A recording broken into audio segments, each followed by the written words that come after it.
Long ভিডিওগুলো upload করতে গেলে ভিডিওগুলো ভেঙে টুকরো টুকরো হয়ে যাচ্ছে। কারণটা কি? কারণ তোমার একটা সেটিং ওটা অফ করা নেই। এই কারণে কিন্তু তুমি যখন লং ভিডিও আপলোড করতে যাচ্ছ তোমার ভিডিওগুলো টুকরো টুকরো হয়ে যাচ্ছে। তাই তুমি এই সেটিংটা এখনই অফ করে দাও, তাহলে তোমার এই প্রবলেমটা আর হবে না। আর মনে রাখবেন, প্রত্যেক দিন নয়, প্রত্যেক সপ্তাহে আপনাকে কিন্তু 2 থেকে 3টে ভিডিও আপনাকে আপলোড করতে হবে যদি ফেসবুক পেজটাকে গ্রো করতে হয়। তো তোমরা স্ক্রিনের দিকে লক্ষ্য রাখো, আমি সেটিংটা দেখিয়ে দিচ্ছি, তোমরা দেখে অফ করে নাও, ঠিক আছে? তাহলে তোমাদের কিন্তু আর প্রবলেমটা হবে না। সবাই ফেসবুকটা ওপেন করে নেবেন, যেভাবে লং ভিডিও আপলোড করতে হয় আমি প্রথম থেকে দেখিয়ে দিচ্ছি, ঠিক আছে? তোমরা দেখে নাও। প্রথমে ফেসবুকটা যে ওপেন করে নেবেন, ওপেন করার পর প্লাস আইকনে ক্লিক করবেন। এখানে ক্লিক করার পর আপনার প্রথম অপশনটা যেটা দেখতে পাচ্ছেন পোস্ট, এই পোস্টের উপরে আপনারা ক্লিক করবেন। যে ক্লিক করবেন আপনারা একটা 3 মিনিটের উপরে লং ভিডিও নিয়ে নেবেন। আমি আপনাদেরকে বোঝানোর জন্য আমি একটা লং ভিডিও নিয়ে নিচ্ছি, ঠিক আছে? যেটা আপনাদের আমি বোঝাতে পারবো। তো আমি এখান থেকে একটা লং ভিডিও নিয়ে নিচ্ছি, আপনারাও একটু খুঁজে আপনারা নিয়ে নেবেন, ঠিক আছে?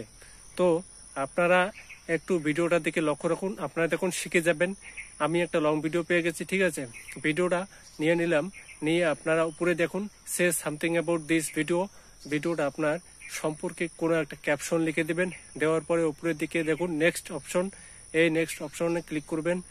যে ক্লিক করবেন উপরে অ্যাড টাইটেল ডেসক্রিপশন এই সবগুলো দিবেন। দেওয়ার পর আপনারা একদম নিচের দিকে চলে আসবেন।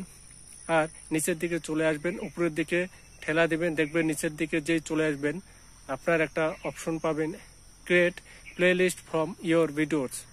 আপনারা নিশ্চয়ই দেখতে পাচ্ছেন create playlist from your video, এই অপশনটার উপরে আপনারা ক্লিক করবেন। যেই ক্লিক করবেন দেখুন আমার কিন্তু এই অপশনটা অফ করা আছে।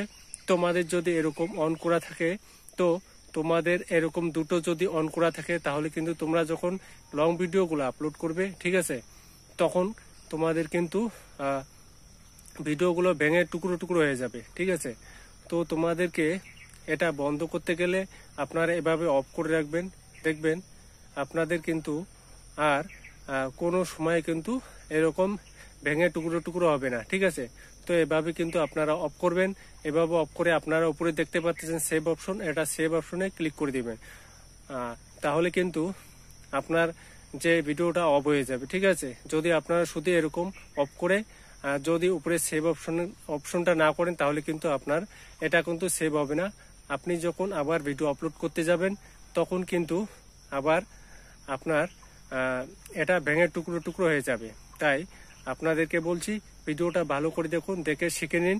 আর এই সেটিংটা কিন্তু অবশ্যই অফ করে রাখবেন, ঠিক আছে?